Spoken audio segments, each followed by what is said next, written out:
واللہ سمیع علیم۔ اللہ تعالی بری بات کو جہر کرنا پسند نہیں فرماتے سوائے اس شخص کی طرف سے کہ جس پہ ظلم کیا گیا، اور اللہ سننے والا جاننے والا ہے۔ اس آیت مبارکہ سے چھٹے پارے کا آغاز ہوتا ہے۔ پہلی آیت میں یہ فرمایا کہ بری بات کا جہر پسند نہیں۔ بری بات میں غیبت بھی آتی ہے، اور ہر وہ بات کہ جس کو ظاہر کیا جائے تو دوسروں کو بری لگے وہ ظاہر نہ کی جائے، لیکن الا من ظلم، جس پر ظلم کیا گیا وہ ظاہر کر سکتا ہے۔ جیسے حدیث شریف میں آتا ہے کہ لی الواجد ظلم یا مطل الغنی ظلم، ایک شخص نے آپ کے پیسے دینے اور اس کے پاس پیسے ہیں پھر نہیں دے رہا،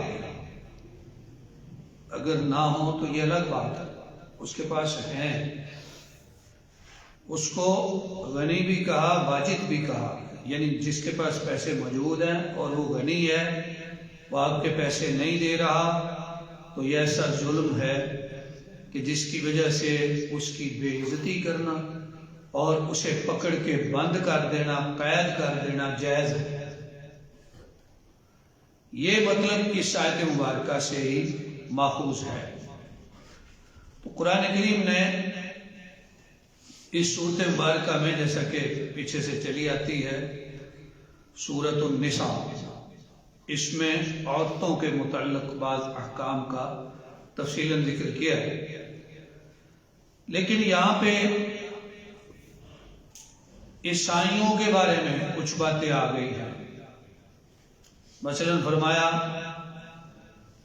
وَقَوْلِهِمْ إِنَّا قَتَلْنَا الْمَسِيحَ عِيسَى ابْنَ مَرْيَمَ رسول اللہ، عیسائیوں کا یہ کہنا، یہودیوں کا یہ کہنا، عیسائیوں کا نہیں، یہودیوں کا یہ کہنا کہ ہم نے مسیح ابن مریم کو قتل کیا ہے جو اللہ کے رسول ہے، حالانکہ انہوں نے نہ ان کو قتل کیا نہ سولی دیا، بلکہ ان پہ تشبیہ ڈال دی۔ اصل میں جو معلوم تاریخ ہے یا اسرائیلی روایات اس حوالے سے جو بتاتی ہیں، ان کا خلاصہ یہ ہے کہ اصل میں دین تو یہودیت تھا۔ حضرت مسیح علیہ السلام کوئی نیا دین لے کے نہیں آئے تھے، البتہ دین یہودیت کی تطہیر اللہ کے حکم سے کر رہے تھے، یعنی وہ خرابیاں اور جھوٹ جو انہوں نے اس میں شامل کر دیے تھے۔ تو یہ بات یہود کے علماء کو بہت بری لگی، لہذا معلوم تاریخ یہ کہتی ہے کہ انہوں نے حضرت مسیح کے بارے میں ایک کیس چلایا، مقدمہ بنایا، اور مقدمہ کیا تھا، کیس کیا تھا، مذہب کی گستاخی کا کیس، اور 40 علماء یہود اس کے لیے جج بن کے بیٹھ گئے۔ حضرت مسیح کے بارے میں اعتراضات پیش کیے گئے، تو ان 40 علماء نے یہ فیصلہ کیا کہ انہیں پھانسی دے دی جائے، کیوں؟ انہوں نے ہمارے مذہب کی گستاخی کی ہے۔ پھر انہوں نے حضرت مسیح کو بند کر دیا ایک کمرے میں، جو ان کی گویا کی جیل تھی۔ اب یہاں شبہ لہم کا معنی تشبیہ ڈالی گئی، اس میں بھی روایات ہیں، 3-4 روایات ہیں، ان میں سے ایک دو میں عرض کرتا ہوں۔ ایک یہ ہے کہ ایک شخص جو حضرت مسیح کا سخت مخالف تھا، وہ حضرت مسیح کو اپنی طرف سے تنگ کرنے کے لیے جیل میں گیا کہ دیکھیں آج آپ کو پکڑا گیا۔ تو جب وہ جیل میں گیا تو اللہ نے اس پہ حضرت مسیح کی تشبیہ ڈال دی اور مسیح کو اوپر اٹھا لی۔ ایک اور روایت یہ ہے کہ حضرت مسیح کو پہلے معلوم ہو گیا تھا کہ اس طرح یہ کرنے والے ہیں، لہذا انہوں نے اپنے حواریوں سے بات کی کہ تم میں سے کون ہے جسے میری جگہ پہ سولی دے دیا جائے، وہ روز قیامت میرا سب سے قریبی ہوگا۔ ان میں سے ایک جوان جو چھوٹی عمر کا تھا اس نے یہ بات قبول کر لی، اس پر حضرت مسیح کی تشبیہ ڈالی گئی اور حضرت مسیح کو اوپر اٹھا لیا۔ اور ایک یہ ہے کہ وہ کرندہ جس کے ذمے تھا کہ جناب مسیح کو اس کمرے سے نکالے اور پھر سولی پہ چڑھایا جائے، وہ جب اندر گیا کمرے میں اس پہ تشبیہ ڈالی۔ تو بہرحال قرآن کریم نے اشارہ دیا ہے کہ مسیح کو اٹھا لیا گیا، اور احادیث مبارکہ میں اس کی تفصیل بھی ہے، خاص طور پہ صحیح مسلم شریف میں رسول اکرم صلی اللہ علیہ وسلم فرماتے ہیں کہ مسیح کو زندہ آسمانوں پہ اٹھایا گیا، قیامت سے پہلے وہ 2 فرشتوں کے پروں پر سوار آسمانوں سے اتریں گے۔ دمشق شہر کی مشرقی جانب ایک مسجد ہوگی، اس کا سفید رنگ کا ایک مینار ہوگا، اس مینار پر وہ فرشتے انہیں اتاریں گے، پھر مینار کی سیڑھیوں سے وہ نیچے آئیں گے اور پھر نماز کا بھی وقت ہوگا۔ یہ سارے معاملات صحیح مسلم شریف کی حدیث میں تفصیلاً ذکر ہوئے ہیں۔ پھر یہ بات بھی آئی ہے کہ وہ دنیا میں عدل و انصاف قائم کریں گے، ٹیکس کا خاتمہ کریں گے، خنزیر کو قتل کریں گے، اور دنیا میں ایک عدل کی حکومت قائم کریں گے۔ پھر روایات میں آتا ہے کہ شادی بھی کریں گے، اولاد بھی ہوگی، پھر وفات پائیں گے اور رسول اکرم صلی اللہ علیہ وسلم کے حجرہ میں دفن کیے جائیں گے۔ تو یہ ساری باتیں احادیث مبارکہ میں آتی ہیں۔ یہاں پہ قرآن کریم نے ایک حقیقت بتا دی کہ انہوں نے سولی نہیں دیا۔ اب سولی کے بارے میں ہم تو بالکل واضح موقف پر ہیں، جو قرآن کا موقف ہے کہ انہوں نے سولی نہیں دیا۔ یہودی کہتے ہیں سولی دے دیا، کیوں؟ وہ خوش ہو کے کہتے ہیں کہ ہم نے یہ کیا۔ اور عیسائی کہتے ہیں کہ مسیح سولی چڑھ گئے، خود چڑھ گئے، کیوں؟ ہمارے گناہوں کی پاداش میں، لہذا ہم جو گناہ کرتے ہیں مسیح نے جو سولی چڑھ کے قربانی دی ہے اس وجہ سے ہمارے گناہ معاف ہو جاتے ہیں۔ اس طرح کے نظریات ہیں یہود و نصارہ کے پاس، لیکن قرآن واضح کہتا ہے کہ انہوں نے نہ سولی دی نہ قتل کیا۔ پھر یہاں پھر اہل کتاب کے ساتھ کچھ مکالمہ آیا ہے، اور اس میں یہ بات بھی آئی کہ جو مبالغہ کرنے والے تھے مسیح کی ذات کے بارے میں، حضرت عیسیٰ کے بارے میں جو مبالغہ کرنے والے تھے عیسائی، وہ کہتے تھے مسیح بندہ کیسے ہو سکتا ہے، مسیح تو خدا۔ لَن يَسْتَنْكِفَ الْمَسِيحُ أَن يَكُونَ عَبْدًا لِلَّهِ وَلَا الْمَلَائِكَةُ الْمُقَرَّبُونَ، فرمایا مسیح ہرگز اس بات میں اپنی شان میں کمی نہیں سمجھیں گے کہ وہ اللہ کے عبد کہلائیں، اور نہ ہی اللہ کے مقرب فرشتے اپنی شان میں کمی سمجھتے ہیں کہ وہ اللہ کے بندے کہلائیں، بلکہ اللہ کا بندہ کہلانے میں انبیاء اور رسول فخر محسوس کرتے ہیں۔ سورۃ مبارکہ کے آخر میں ایک مسئلہ کلالہ کا آیا، اور اس کی توضیح میں یا تفصیل میں پھر آگے بات بڑھتی ہوئی آئی کہ عورت کے لیے مرد سے آدھا حصہ ہے وراثت کا۔ تو جیسا کہ عرض کیا گیا کہ یہ سورۃ النساء ہے، عورتوں کے بارے میں سورت ہے، تو اس کی پہلی آیت میں بھی عورتوں کا ذکر تھا، اس آخری آیت میں بھی عورتوں کا ذکر ہے کہ ان کے لیے اللہ نے حصہ وراثت رکھا ہے۔ اب آگے بڑھتے ہیں۔ سورۃ المائدہ مدنی سورت ہے۔ المائدہ کا معنی دسترخوان، اور یہ دسترخوان کیا ہے اس کا آخر میں ذکر آئے گا۔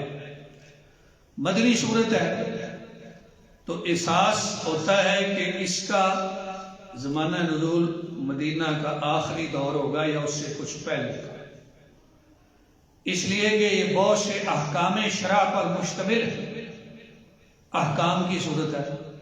بعض اہل علم نے شمار کیا، کہتے ہیں جی 18 احکام اس صورت میں آئے ہیں، 18 احکام جو حکم دیے گئے ہیں۔ اب سورۃ مبارکہ پر شروع سے غور کرتے ہیں، دیکھیں پہلے الفاظ میں ہی یہ حکم ہے۔ فرمایا یا ایھا الذین آمنوا اوفوا بالعقود، اے ایمان والو عقدوں کو پورا کیا کرو۔ عقد کی جمع آ گئی عقود، اور عقود کئی ہے عقد نکاح، عقد بیع اور دیگر کئی عقد انسان اپنی زندگی میں کرتا ہے۔ عقد یعنی معاہدہ، جو بھی معاہدہ کیا جائے اسے پورا کرو۔ پھر فرمایا تمہارے لیے چرنے والے جانور حلال ہیں سوائے ان کے جن کی تلاوت کی جائے، لیکن احرام میں شکار کو حلال نہ سمجھو، یہ حکم آیا۔ اگلی آیت میں کہ شعائر اللہ اور حرمت والے مہینے کی، اور جو حج کے لیے بیت اللہ شریف کی طرف جانور جا رہا ہے اور جنہیں پٹا ڈالا گیا ہے، جو بیت اللہ کا قصد کرنے والے ہیں، ان کی حرمتوں کو پامال نہ کرو، اور جب احرام کھول دو تو شکار کر سکتے ہو۔ پھر اسی آیت میں یہ فرما دیا کہ نیکی اور تقوی کے کاموں میں ایک دوسرے سے تعاون کرو، گناہ اور نافرمانی میں ایک دوسرے کا تعاون نہ کرو۔ پھر اگلی آیت میں فرمایا یہ احکام چل رہے ہیں جیسے میں نے عرض کیا، تم پر مردار حرام، خون حرام، خنزیر کا گوشت حرام، جو کچھ غیر اللہ کے لیے مشہور کیا جائے وہ حرام، اور وہ جانور جو گلا گھونٹ کے مر جائے، اور جو چھڑی لگنے سے مر جائے، جو گر کے مر جائے، جو سینگ لگنے سے مر جائے، اور جسے درندوں نے کھایا ہو سوائے اس کے کہ جس کی حیات تم پالو، اور جنہیں خاص نسب کی گئی چیزوں کے لیے ذبح کیا گیا ہو یہ بھی حرام، تیروں سے قسمت آزمائی بھی حرام۔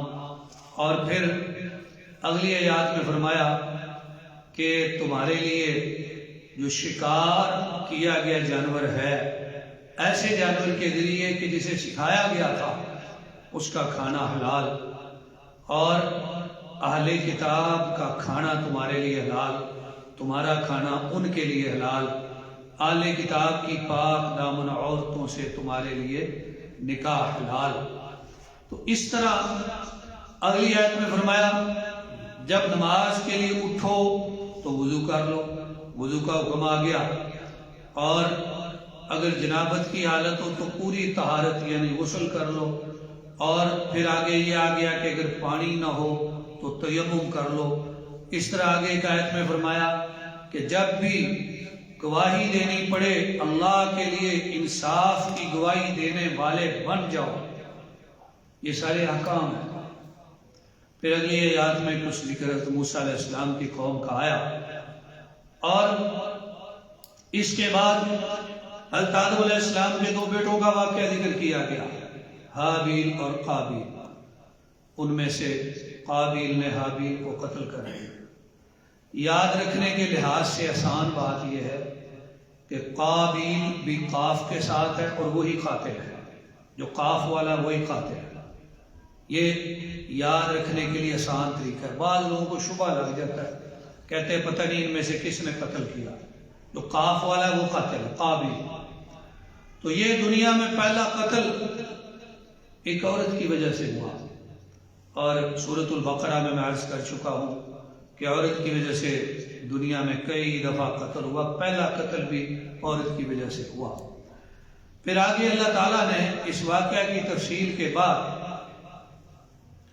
قصاص کا حکم فرمایا ہے کہ جو کسی کو ناحق قتل کر دے عمدن، اس سے قصاص لیا جائے گا، بدلے میں اسے قتل کیا جائے گا۔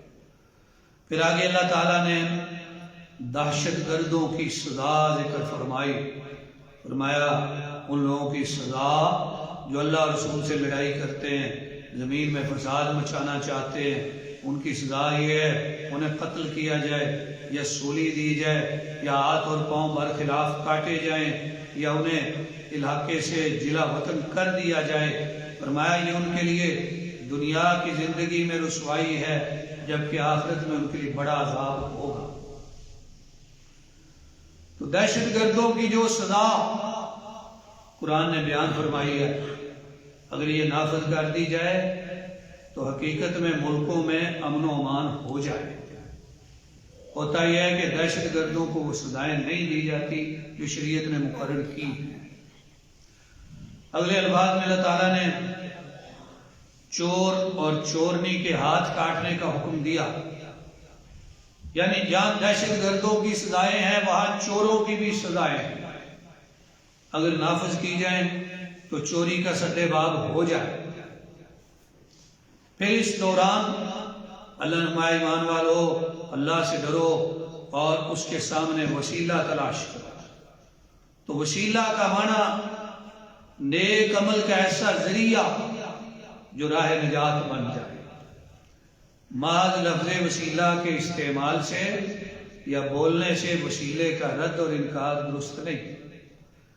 ہم یہ نہیں کہہ سکتے کہ وسیلہ بنانا درست نہیں، ہم کہتے ہیں وسیلہ بنانا درست ہے، ہاں وہ والا وسیلہ درست ہے جس کی شریعت نے اجازت دی ہے۔ جس کی شریعت نے اجازت نہیں دی اپنی طرف سے اس وسیلے کو اختیار کرنا درست نہیں ہے۔ اب آئیے کون سا وسیلہ درست ہے؟ تین طرح کا وسیلہ۔ ایک اللہ کے اسماء و صفات کا وسیلہ، دوسرا اپنے نیک عمل کا وسیلہ، اور تیسرا کسی نیک آدمی سے دعا کرانا۔ ان تینوں جو وسیلے کی قسمیں ہیں، ان تینوں قسموں کے صحیح احادیث میں بخاری شریف میں دلائل موجود ہیں، لہذا ان تینوں قسموں کا وسیلہ اختیار کرنا جائز ہے، اور اللہ کا حکم ہے ایمان والو اللہ سے ڈر جاؤ اور اس کی طرف وسیلہ تلاش کرو۔ البتہ ان سے ہٹ کے وسیلہ اختیار کرنا درست ہے۔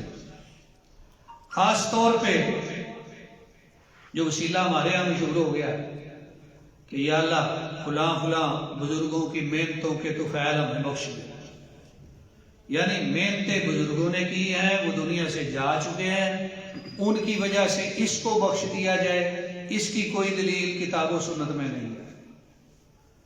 ہر شخص اپنے عمل سے بخشا جائے گا، کسی کے عملوں کے تو فعل یہ بخشا جائے یہ بات دلیل سے ثابت نہیں ہے، اپنے عملوں کو وسیلہ بنائے گا۔ پھر آگے بڑھتے ہیں، اللہ تعالیٰ نے اہل کتاب کے تذکرے میں پھر فرمایا ہم نے جو تورات نازل کی اس میں ہدایت اور نور ہم نے نازل کیا، ہم نے جو انجیل نازل کی اس میں بھی ہدایت اور نور نازل کیا، اور تورات والوں کو چاہیے کہ جو کچھ اللہ نے اس میں اتارا اس کے مطابق فیصلے کرے، انجیل والوں کو چاہیے جو کچھ اللہ نے ان کی کتاب میں اتارا اس کے مطابق فیصلے کریں۔ ہاں اگر آج وہ ہمارے پاس فیصلہ لائیں تو درست بات یہ ہے کہ ہم ان میں فیصلہ کر سکتے ہیں۔ ہمارے پیارے رسول صلی اللہ علیہ وسلم کے پاس کئی دفعہ یہود مدینہ کوئی فیصلہ لاتے تھے اور آپ ان کا فیصلہ فرماتے تھے۔ پہلے آپ نے یہی کہتے تمہاری کتاب میں کیا لکھا ہے، تو عموماً شریعتوں کے احکام آپس میں ملتے جلتے ہیں، جو ہمارے نبی صلی اللہ علیہ وسلم کے دین کے احکام ہیں پہلے بھی وہی تھے، بعض میں فرق ہے سب میں نہیں۔ تو آپ کے پاس فیصلے آتے خاص طور پہ زنا کے، تو شادی شدہ کے لیے اس شریعت میں رجم ہے، پہلی شریعتوں میں بھی رجم ہی تھا۔ وہ آپ کے پاس اس لیے آتے تھے کہ اپنی کتاب کے مطابق فیصلہ کر کے رجم نہ کرنا پڑے۔ اسی طرح کا ایک معاملہ آیا، رسول اکرم صلی اللہ علیہ وسلم فرمایا اپنی کتاب میں کہتے ہیں اس میں لکھا ہے کہ دونوں کا منہ کالا کر کے گدھے پہ بٹھا کے شہر کا چکر لگائیں، ذلیل اور رسوا کریں۔ فرمایا اچھا چلو کتاب لاؤ۔ کتاب لائے تو پڑھنے والے نے رجم والی آیت پہ ہاتھ رکھ دیا، پچھلا حصہ بھی پڑھ دیا، اگلا حصہ بھی پڑھ دیا۔ حضرت عبداللہ بن سلام رضی اللہ تعالیٰ عنہ جو یہودیوں میں سے مسلمان ہوئے تھے اور ان کی کتاب کا بڑا علم رکھتے تھے، انہوں نے کہا یہ جہاں تم نے ہاتھ رکھا ہے یہ ہاتھ تو اٹھاؤ۔ جب اس نے ہاتھ اٹھایا تو نیچے آیت رجم تھی۔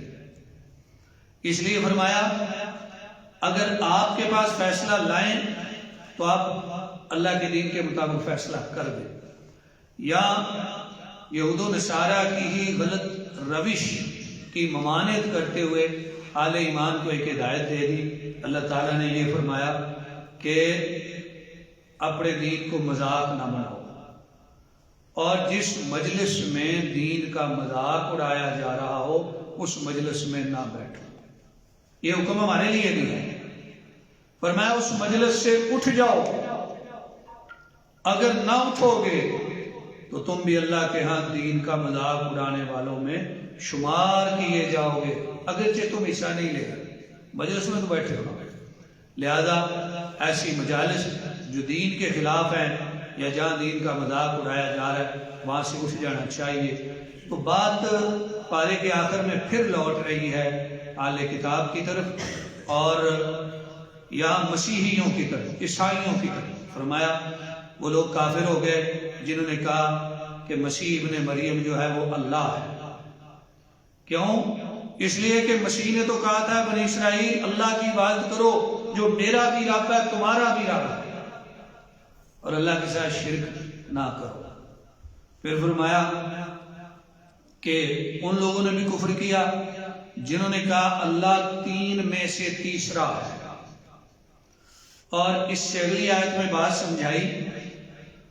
فرمایا مسیح ابن مریم تو ایک رسول ہے، ان سے پہلے بھی رسول گزر چکے، اور ان کی ماں ایک سچی عورت ہے۔ سچی اس لیے کہا کہ یہودی ان پہ تہمت لگاتے تھے، ان کی ماں سچی عورت ہے۔ اور فرمایا وہ دونوں کھانا کھاتے تھے، یعنی کھانا کھاتے تھے کا مطلب یہ ہے کہ اگر وہ دونوں کھانا کھاتے تھے تو پھر وہ کھانے کے محتاج تھے، اور جو محتاج ہوتا ہے وہ رب نہیں ہوتا۔ پھر اگلی آیات میں فرمایا کہ بنی اسرائیل پر لعنت کی گئی حضرت داؤد کی زبان سے اور عیسیٰ ابن مریم کی زبان سے، اس لیے کہ وہ نافرمانی کرتے تھے اور حد سے بڑھتے تھے۔ وہ برے کام جو کرتے تھے ان سے ایک دوسرے کو روکتے نہ تھے۔ اہل ایمان کو کہا گیا ایک دوسرے کو برائی سے روکو، اس امت کی ذمہ داری۔